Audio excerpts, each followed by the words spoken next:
get these recorded for your convenience after the session on that. And with that being said, and since it is 2:02 on this, I'm going to go ahead and get started with our session today. Welcome everybody to this month's Workshop Wednesday. And today I am flying solo on this. As I mentioned just a few seconds ago, a lot of our staff is at NAFA right now, and so they're not able to sit in on this and to follow along with me. So I'm doing all things today, introductions and such like on that. As part of as we begin, as you know, that Workshop Wednesday is our monthly knowledge-based series. It happens on the third Wednesday between 2 and 3 p.m. Eastern Time. We use your feedback to help us come up with topics and to guide us in what we want to share with you. A lot of the information is based upon our own experience in using Fleet Commander. Many of our staff are actually former clients of Agile. So I used Fleet Commander for 10 years. So things that you're going to hear today, particularly, are things that I heard while I was assisting my clients there at the university. We do want you to please give us your feedback. There'll be opportunities to be able to scan a QR code later on. And that goes to a feedback form and give us some information. A reminder that this webinar is being recorded, and the recordings will be sent to you either tomorrow or on Friday. It really is if our staff is able to get back and to get those things activated or not. And remember that we do encourage questions, but the questions of how that go through the chat, if you will, please. That way you can go ahead and tell us, who you are and what your questions are, and I'll remember to monitor that as we go through the sessions today. As mentioned before, my name is John Reachchild, Client Success Manager for Agile Fleet. And our topic today is help I can't log in and other common end user issues that you might face, and hear questions that you may hear from your clients. These are things that I have heard time and time again, and if I had received a nickel for every time these questions were asked, I may not be working for Agile right now, because I would be a millionaire. But the issues that are common that occur, they're really not complex issues. It's just a matter that they simply people may not have been informed properly, or there may be a setting or something that happened, a configuration that you got clicked off on accident or did not get set up the proper way for some reason during your initial implementation, particularly if you've been a client for us for some time now. Some of these things you may have been seeing for the first time, didn't realize that at Agile and Fleet Commander could do these things. So oftentimes the issues are logging issues, user registration issues, reservation request issues, key dispatch issues, the My Report issue, which I'm including on that because it does the issue that is involved with that sometimes can occur with you as an admin when you're running the reports from the admin side. We'll also talk about staying ahead of the frequently asked questions, and then finish up with the questions that you might share within the chat section on that. So login issues, things that we might hear, questions that might end up being asked from to you is, what's my username? I don't know my password. Why is my account disabled? Why did my session end? Those are all questions that sometimes you might encounter, people raising those questions, and we'll address those. But first, we want to kind of just set the course in regards to, if you're using native or custom logins. Our clients have the option to either use your own custom authentication in logging in, or using what we have called our native login, which is our login process on that. With custom authentications, there oftentimes are some special issues that may arise, particularly on your end within the tech, and you might need to reach out to your IT department because it may be an issue where just nobody can log in and it's unique to your site. With that, contact your support, contact our support. We'll be happy to help you out. But really, in regards to logins, regardless if it's custom authentication logins or native logins, one of the sure ways to find out if it's a big problem or maybe just specific to the person that you're dealing with is if you're able to log into the system or not. Obviously, if you're able to log into the system, then we're not talking about something that's affecting your whole Fleet Commander site, but it's really geared to a specific user or maybe a group of users on that. And so that's where we can give you some ideas for troubleshooting that on your end. One of those questions that, like I said, that oftentimes may be asked is, what's my username? A username is required to log into Fleet Commander, and that username is stored within the managed user profiles. Because a username is not stored within the last name field nor the first name field, and it's not stored in the email field either. What the username is stored in the username field. Now, that being said, depending upon how you have your site configured and the username format that you chose, it could be a last name. It could be a combination of last name, first name. It could be your email address of your client, of your users. But ultimately, what is needing to be used to log into Fleet Commander is what's stored in that username field. Sometimes one of the best practices, if somebody doesn't remember what their username is to send them what's called the welcome email. This is an email that for best practice, we recommend that you send out anytime a new user signs up through the online registration. You have to go through the process, of course, of assigning them permissions, assigning them access groups, assigning them usage types and activating their account from pending into enabled. And as part of that process, as you're getting that together, just hit send it welcome email, and your new users will receive a welcome email that really invites them into how to access Fleet Commander. The emails can be customized as needed, but within those, and as you can see with this particular one, this is using an HTML format rather than the standard default plain text formatting. But you can put in different information, including the person's name or their username on that. Now, another question might arise is, well, I know my username, but I forgot my password. Within Fleet Commander, within the user profiles, if you chose to keep that stored within your profile, within the user profiles, you can see that there's a place for their passwords to be updated, but they're not actually stored for you to see. It's something that can be changed, but it's not stored. And we don't recommend really using the welcome email to share passwords, but that is something that is a possibility with the configuration, which you find with the configure enterprise settings layout welcome email text. You can add those various fields. What we do recommend, however, in regards to those people that don't remember their password, is to direct them back to the website. And standard configuration is going to include this link here to the forgot password page. As you see here, it can be there or not.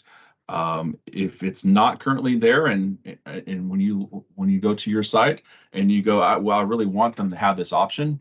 Well, that configuration is found within configure enterprise settings and enable forgot password. So that's something that would need to be checked on that. And typically, most of our clients, that is something that has been already enabled. But again, if you go to the native login, and from that page, when you log in to report to work and to use Fleet Commander, you don't see that forgot password. You want to make use of that that function, this is where you would make that change. So direct your drivers or your requesters back to the Fleet Commander login and have them click on that forgot password.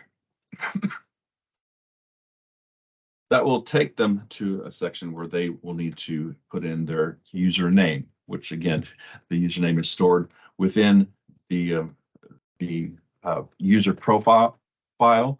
That way you can send that to them.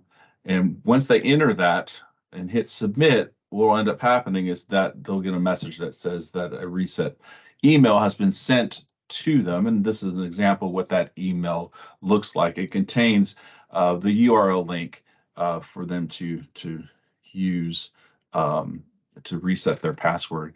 Typically, that is a token is active for 60 minutes. There is within the configuration there with enterprise, with the enterprise configuration and users, an ability to change the length of that time. But 60 minutes is kind of that by default. So when they click on that, they're going to be sent back from the email back into Fleet Commander to the change password screen. From there, they enter in their new password along with retyping that and hit submit. Now they need to pay attention to the rules that are set up at the top there. Here it says that the password needs to contain between 1 and 20 characters. But that's based upon your setting. Your site may have a stricter requirements on that, as it shows displays here. I mean, you can have them need to enter, at least X amount of uppercase, X amount of lowercase, X amount of numbers versus alpha, and then also require them to use special characters. That setting, once again, is under the configuration enterprise user login. And from that, you can set those various requirements. You can set a minimum amount of length for the password. You can set a maximum amount of length for the password length, and then alter those numbers for the various cases, or simply keep them zeros and ignores it and doesn't require those particular logins. But obviously, the more involved, more characters you require, the more secure the password is going to be for your users on that. So whenever they formulate or choose their new password and enter that, it must meet those rules requirements. If it doesn't, the system is going to get them a message. And so it'll explain to them, that these things need to be required. This might be a point that they end up calling you and saying, "Why can't I can't update this?" We'll remind them there's some restrictions, and they are in regards to how their password should be formatted, and just follow the instructions that they're finding there in regards to those rules. One note that I want to make in regards to those rules, though, is in regards to the special character password strength. The special characters are limited to the ones that are highlighted here on the screen. So if there's other, wingdings and things like that they think they might want to involved in that, that's going to be rejected by the system. It has to be items that are chosen from this list here. And what that means is that no spaces actually can be used with formulating passwords within Fleet Commander. I know that at the university that I worked for, we were encouraged to use spaces actually, and sometimes some login passwords would allow you to put spaces in between, like parts of passive phrases, or even place spaces at the end of a password or passphrase. Not in Fleet Commander. That actually is doesn't work.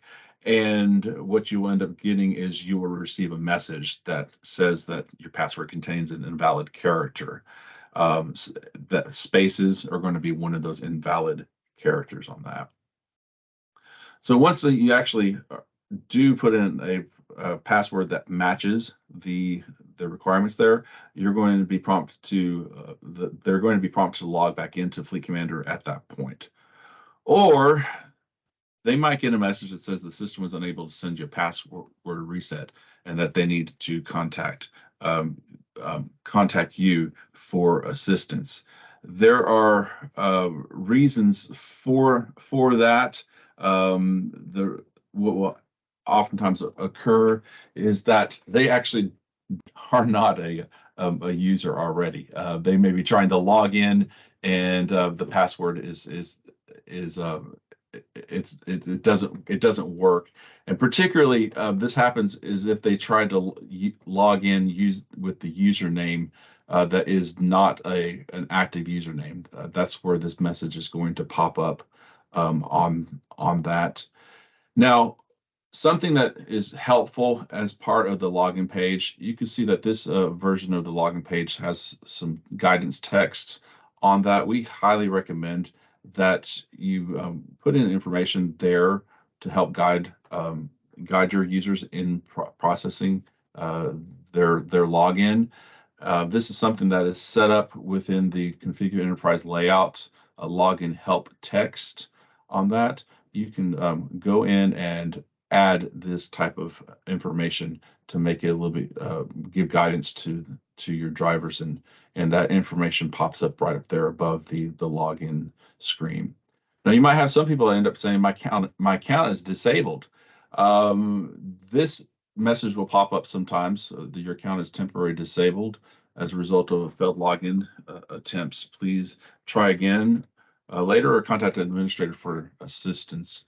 What this is that there is a setting under the Configure Enterprise user login that regulates the maximum amount of login errors and also a lockout duration on that. As you can see here, right now this is set up for 3 attempts for the maximum login errors.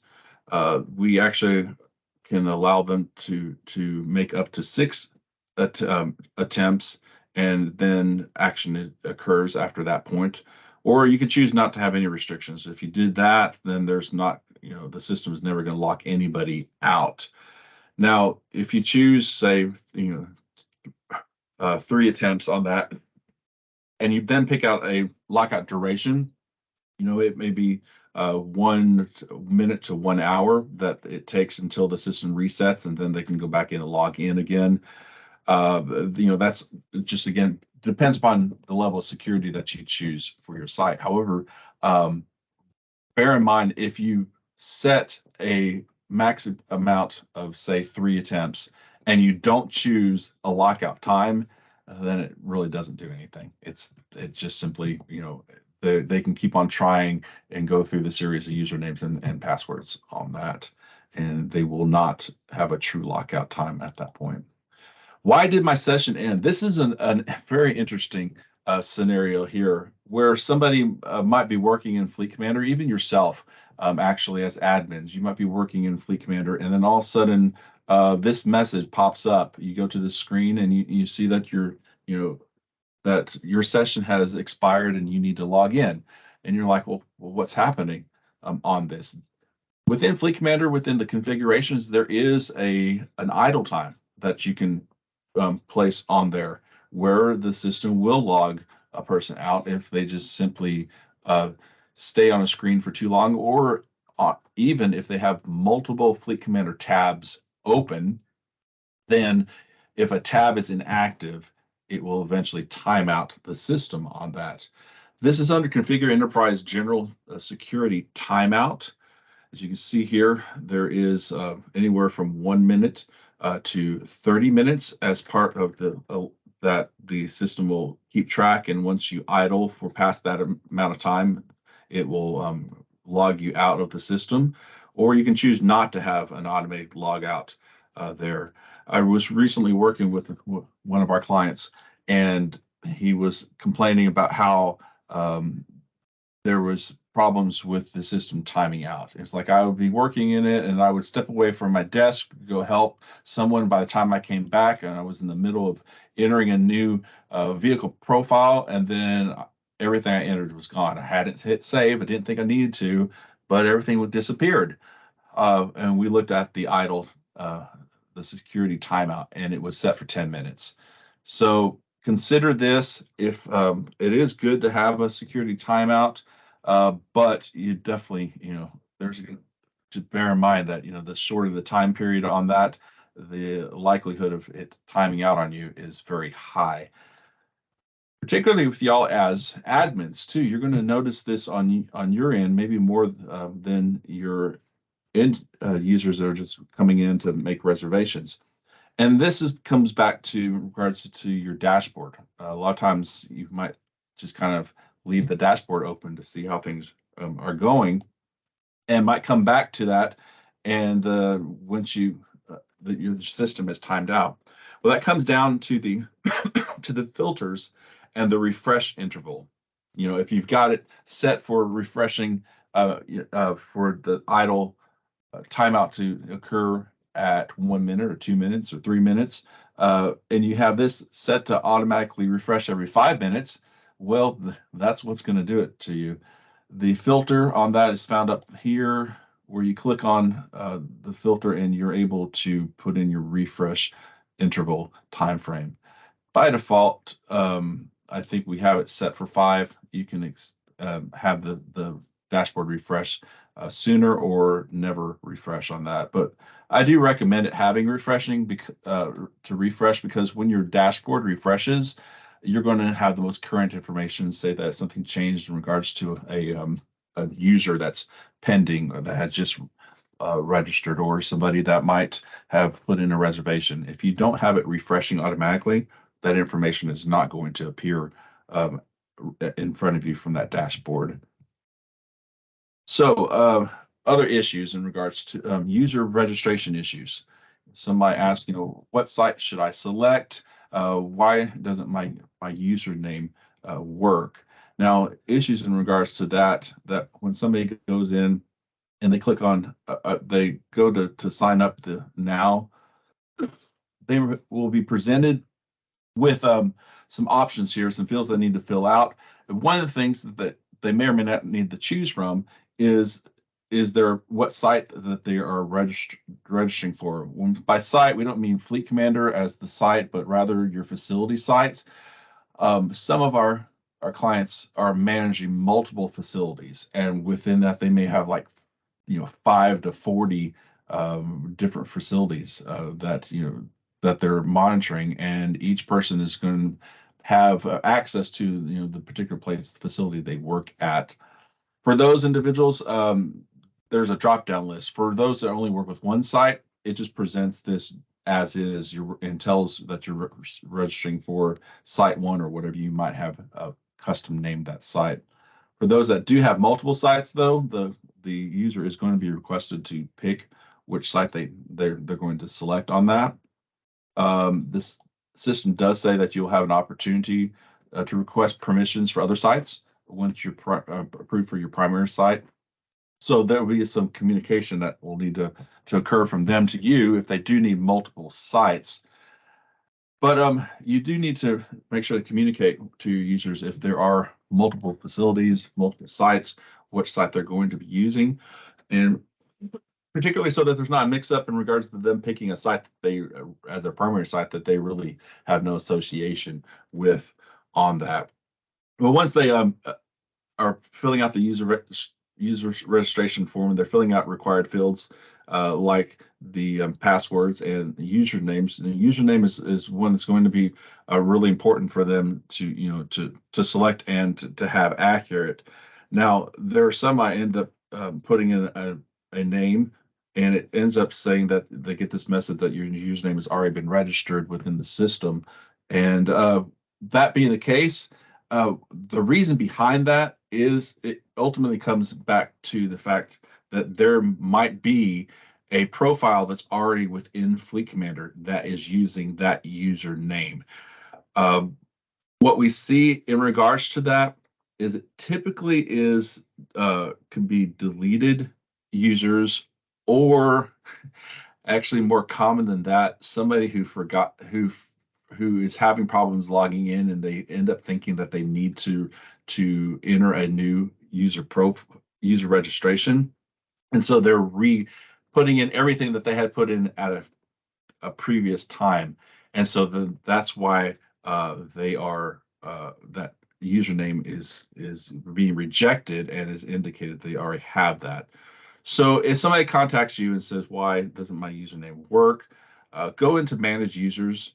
Do a search for that user, for that exact username. See if there's an account that is already active, or an account that's pending, an account that may be deleted on that. And again, you can do that through Manage Users and end up filtering based upon the status on that. Some reservation request issues that occur. Some of the things that might happen is I can't make a reservation. Why don't I have permissions to drive? Why can't I make a reservation for my coworkers? The system won't let me submit my requests, and why can't I select the vehicle? These are things that might occur during the reservation request process. Of course, with making reservations for your end users, they click on the Make Reservation, and when they do that, they might end up getting this message. You've attempted to access a feature that requires you to log in first. We saw that message earlier in regards to with the session timing out.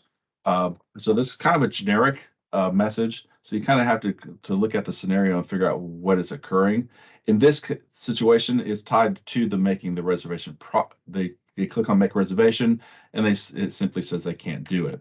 Well, it comes down to, again, to the user profile and how things are configured within the profile, and specifically in this case, in regards to permissions. Permissions within Fleet Commander is what regulates how far into Fleet Commander someone can gain access and what they're able to do within the system. For yourselves, most of you would be most likely enterprise administrators. That means that you can basically change anything and everything within Fleet Commander, and that's a level of access that you're going to want to keep pretty close to the vest on that. There may be some that are site administrators, where you are maybe 10 site facilities within that are using Fleet Commander at your company or your organization, and you may only be monitoring site A and not with regards to any other sites. But for your typical end users, their access is going to be Requestor and Driver. Now, you don't have to have Requestor abilities to drive the vehicle, but you wouldn't be able to make reservations if you only have driver access. And if you're only a site requester, you would not be able to drive a vehicle because your permission level is not set as driver. In this situation, though, we're dealing with somebody who tried to make a reservation and the system kicked them out. Well, that's scenario is the site requester. It has not been checked within their profile. So that would have to be updated. And in doing so, then they would be able to actually log in and click on Make Reservation and be able to go from there. Now, there then may be a situation where, again, they try to make a reservation for themselves or somebody else and ends up finding out that the system won't allow them because they don't have permission to drive. Well, in that situation, let's say either for yourself or someone else, when you hit submit on that, they'll get this message: selected user does not have permission to drive a vehicle. Well, again, it's a permissions matter in regards to that person's user profile. And so you would go back into the permissions, and then you would want to make sure to click that they have the site driver permissions on that. There's a very rare situation, I would say, that this would ever happen, and it's just a matter of within configurations. Some people ask, especially the site admins, when we go through admin training for our new clients, we encourage them to go through the various configurations that we walk them through initially and say, these are configurations can be changed, and don't worry, you're not going to break the product if you start changing things around, except for a very rare situation. That's true. However, if you click too many things and start turning them off, you and not realize what you're doing, you can lose some things. And one thing in particular is the ability to make requests for somebody else. As you can see here on the make reservation screen, it is going to only for this request is for me. And I will tell you, this is actually something I only discovered just the other day when I was going shadowing Steve Mentor, one of our implementation managers, as he was helping a new client configure their site for the first time. And he asked the question to them, do you want people to be able to make reservations for others, or does the driver have to make their own reservation? And he said, and the answer was, driver, we want the driver to make their own reservations. And I didn't realize it, but that's within the configuration here. Within configure enterprise reservations, permit users to request reservations for others. That has to be checked, and typically that it will be checked. But if there's some reason that your operation has changed, you are no longer allowing people to make reservations for other people, well, this is actually a setting that you can go in and make those changes. But if somebody's saying, why can't I make it for my coworkers? It could be that that coworker doesn't have the permission to drive. So look at that instance. But in the rare case like that, it may be that this setting got changed on that. Another one, and this was one that really kind of flies under the radar in regards to troubles, and it deals with those of you that might have it set up to validate account numbers. Some of you may not use the account number fields. There's not a reason for you to track those with reservations, but if you do, and you have it configured to validate, there's a situation that happens where the system seems to not allow the user to submit the reservation. The requester can't do it, and I'll point that out and show that here in a moment. So you can see here that this account number has been entered, and hit next. And what ends up happening, as you can see here, that there's no submit button that happens there. So really, the only choice after having entered in the dates of travel, the usage type, the vehicle type, the account number, destination, all that, it's a dead end. You can't do anything with it. And the reason why is because this little message that again flies under the radar on that account number is not valid. This again is part because the account number that was entered does not match to a account number that has been registered within Fleet Commander, and your site is set up to validate those account numbers. So when we see this, that is found under Configure Enterprise Other Enable Account Validation. That box there is charged to validate user registrations, make reservations, and if you're using our maintenance module to track your repairs, your in-house repairs, the work orders that are found. Those account numbers that are added to the user profile, the reservation, or those work orders have to match account numbers that are found within and are registered within Fleet Commander. Those are found through configure users accounts on that. And if you have not ever if you click on configure users and accounts and this is blank, it's because you've never set up an accounts, and this problem is not a problem that you're going to ever face. But for those of you that do rely upon account numbers and are validating them for accuracy, that's when you're going to have that situation where you're not able to submit the reservation, and that's going to affect not just your requesters, but if you as an admin were to go in and you set up a reservation for someone and didn't put in the right account number, you're going to find that very same situation, that there's no way to proceed. It's not that there's something broken in the system, that the button just simply disappeared. It's because that account validation is on, and that account number is not a valid one that can be validated. So when you do enter in the right one, though, it will allow you to continue, and then that's when you'll see the submit buttons appearing, because that account number is reflects back to a valid one. Now, what about situations where I can't select a vehicle? There are situations with that you might have chosen to allow your requesters and your drivers to select their specific vehicles, not just a usage type like give me an SUV or give me a sedan, but that you're going to allow them to pick out the the Ford Mustang, and they have the ability to pick that vehicle and or similar vehicles like that. It's the exact make, model, year. That's the one that's vehicle because it's their favorite vehicle. That's not something that we recommend that you allow everybody to have that ability to select their own vehicle when making reservations, because it goes against what makes using Fleet Commander something that's beneficial to you. It's the ability to have the system assign vehicles to have a proper rotation on the utilization of those vehicles. That vehicles are not, that vehicles are not being overused because there's the ones that are always being selected, but it may rotate based upon the first one in, first one out type of principle on that.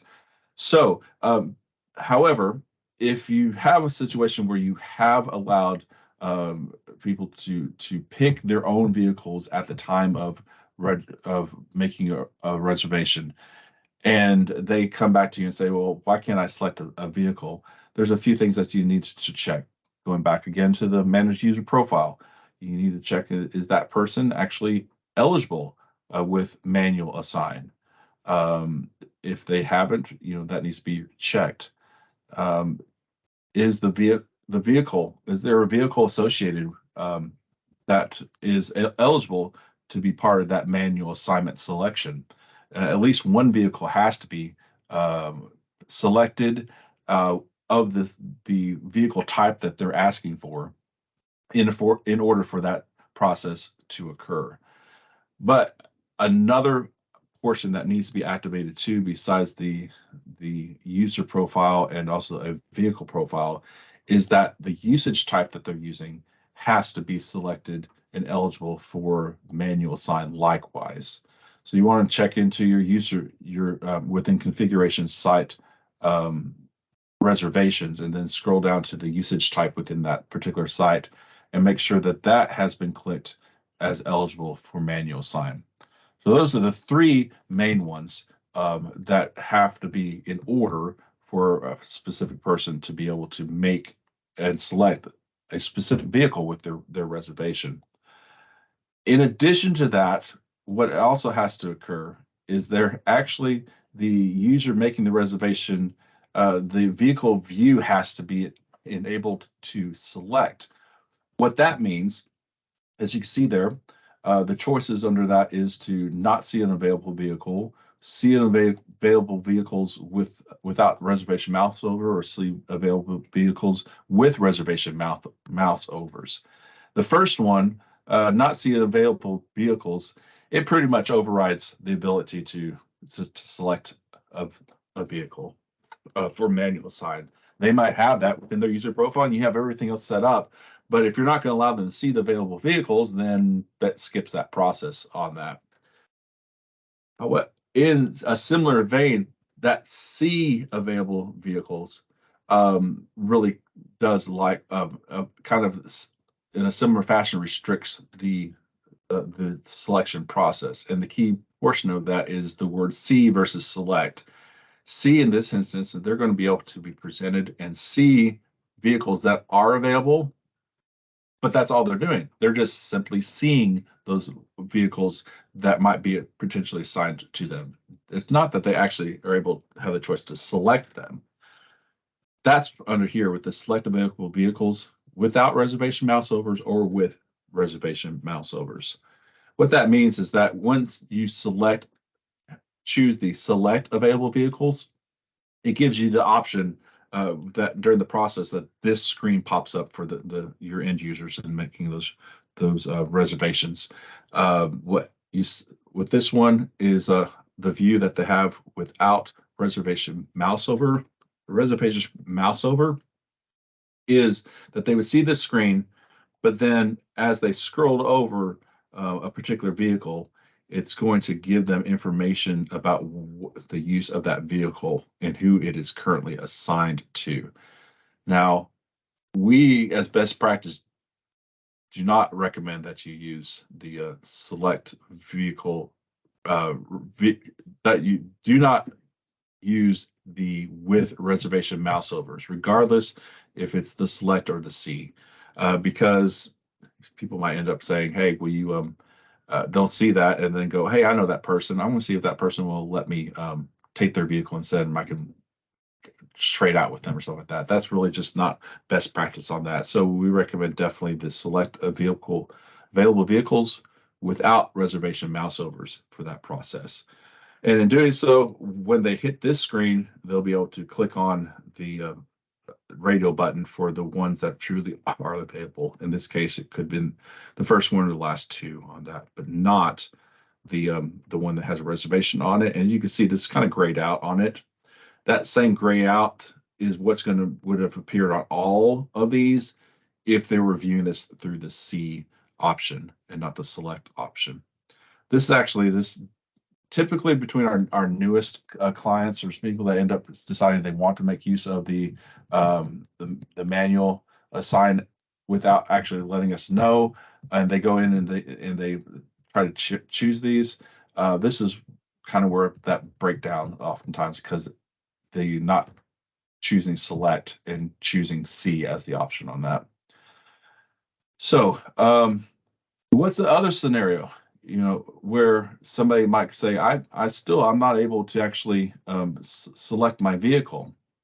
I'm not getting this screen and they on this. Well, the answer on that one is it comes down to user error and an oversight of something kind of obvious or not, the select specific vehicle.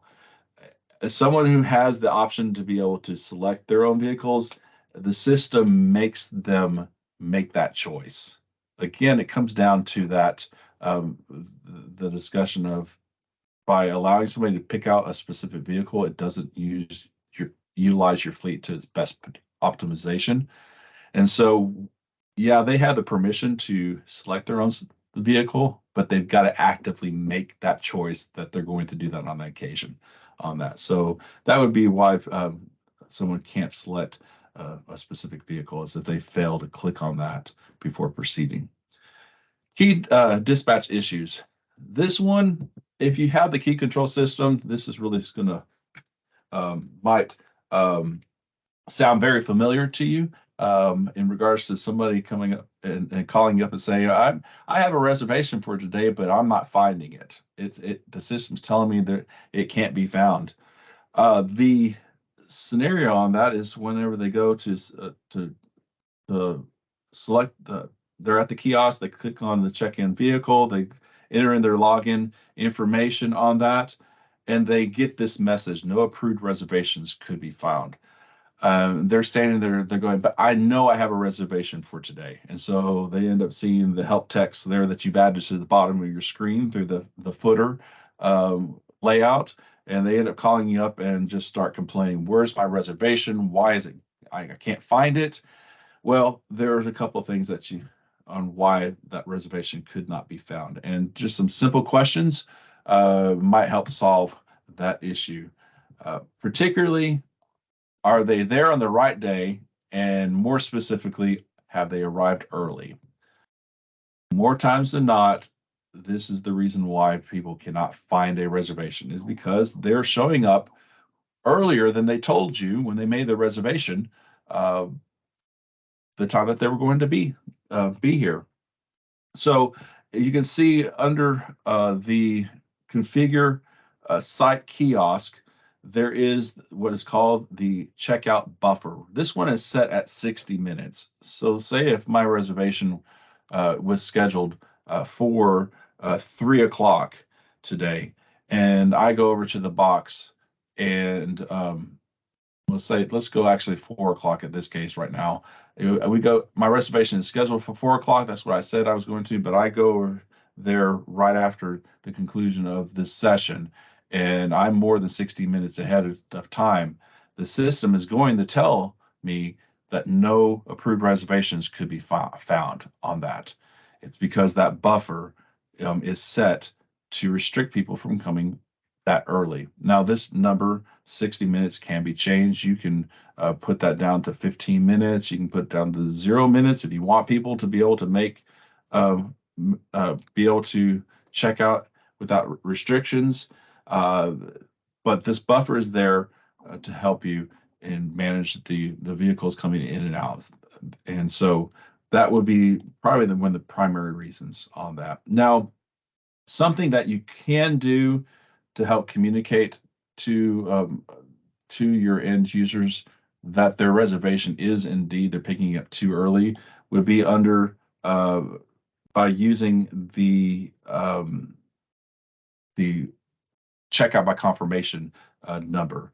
You can see here when you clicked on the check-in vehicle, you get that and log in, you get that message, no approved reservation could be found, but then gives you the option to check out via confirmation number. In doing that, you're presented with the screen that gives you be able to type in a number and your confirmation number. And when they do it, it says the current time is not within the allowed time frame for this reservation.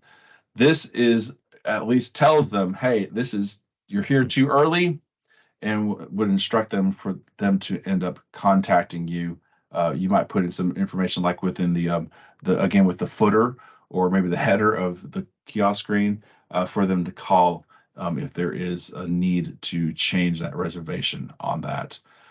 And the enable checkout via confirmation number is a setting that has to be put into place. That is under activate. You can activate that to configure site settings, kiosk tab, and advanced on that. The My Reports issues.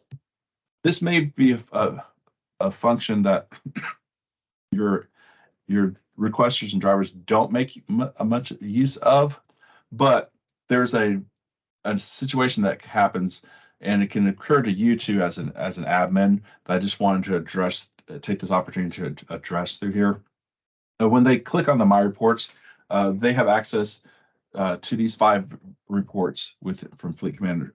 The reservation summary, the details, the completed reservations, the detailed billing, and late return.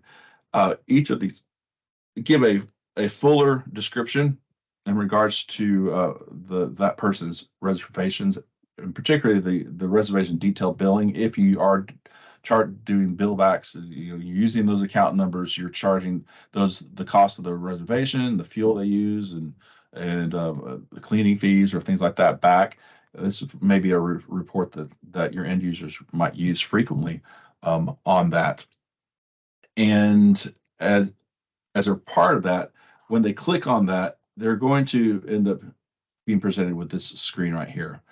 Now, the first and foremost, they need to be mindful of the filters. It may be that they're running a report and they choose a site to change the site from to transportation services, whereas all their reservations are actually part of from the request park facility. It may be in doing that, they run the report and they're not going to find their reservations. Same with any of these other type of filters on here. But the one that I was recently was made aware of was based upon the date ranges. And so that's what I wanted to point out for you here, and then maybe it might help you if you're running these reports yourself. The relationship here with the between the date ranges of May between, starting period, and ending period, they work all together. And so you might be wanting to run the detailed billing report for the month of March. And so you put in, the reservation of ending period between March, in this case, March the 19th through April the 19th on that. What you're going to get are reservations that ended during that time frame. Now, if if you end up running it just by the starting period and leaving the ending periods blanks, in that case, what you're going to getting is reservations that actually started during that time frame. And of course, the same way then with the made between, if you, it would be only reservations that fall between the made between. Well, what you want to be mindful of is that if you start filling in all of these fields, making use of not just simply the ending, but the starting and the made between, you're not going to find all the reservations necessary that you're looking for, because you've restricted it down to all three of those criteria, in addition to any of the other filters that you would have picked out. And that's what happened with one of our clients, where she was knew that there was reservations that had occurred during the month of March and could not figure out why they were not appearing on the report. And when we walked through it together, what ended up happening is that she ended up using that made between field along with those the other two, and then that ended up excluding a bunch of reservations that had been made in January, reservations that had been made in February, both for the month of March. So again, be mindful of filters whenever, if you're hearing from your end users that they're having problems with that, but also with yourself too in running those reports. The filters make a big difference.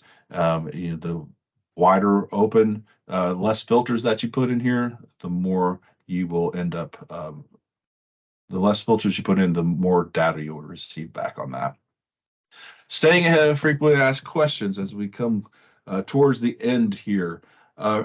Within Fleet Commander, we do have a field that is available that's listed as frequently asked questions, and we just noticed that a lot of our clients are not using this field. It is a page that I used myself a lot because I would end up getting a lot of questions on that, and so don't overlook the power that's found within communicating through a source like the frequently asked questions. You can get it set up pretty fancy, as I end up doing in regards to with these. We're actually pop down menus here. It's not active here because this is a screenshot, but you could click on that, and within the site, this particular site, the answers would pop down below the questions on that. This is set up, and you can activate this through configure enterprise layouts with the FAQ text. But another way that you can do this, and this is something I did frequently too, was have a frequently asked questions of the week on the homepage. For those questions that keep on getting asked more times than they should, place it right there on the front page on that, and cycle through. Keep up with that on that. And this is in the similar location, the configure enterprise layouts, but this would be what's considered the welcome text.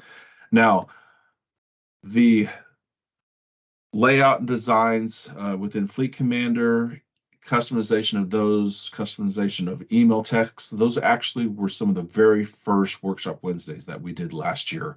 Emails was March of 2022, layout and pages was April on that.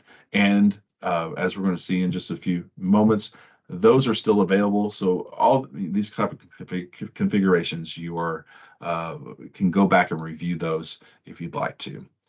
And that puts us at the question section here. And I think somebody might have put in a question earlier. And no, I don't see anything. Does anybody have anything they would like to say? Since there's just no. Okay, so since there's not any questions, then let's just finish out this whole format then.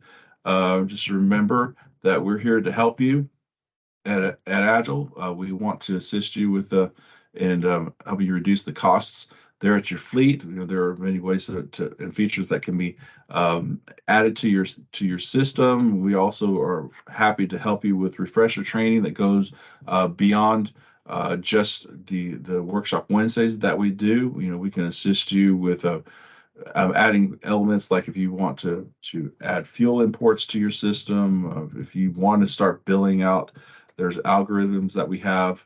We can also, if you don't currently have kiosks and key boxes, and you can see the value of that from presentations like this or last month's key control system presentation. We're happy as a CS staff to assist you with that. We have our agilefleet.com online resources with webinars and white papers. We've got our blogs. We have an ongoing new series with our new client success rep, Kathy Wellick.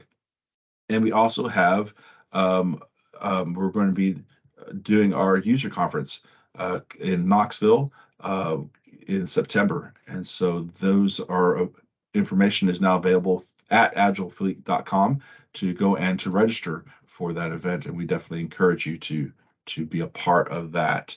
The workshop Wednesdays, these are hyperlinked. Next month's is going to be in regards to maintenance module. If you are currently using the maintenance module and you might want to register for that, and you have the access to all of our past sessions with our workshop Wednesday.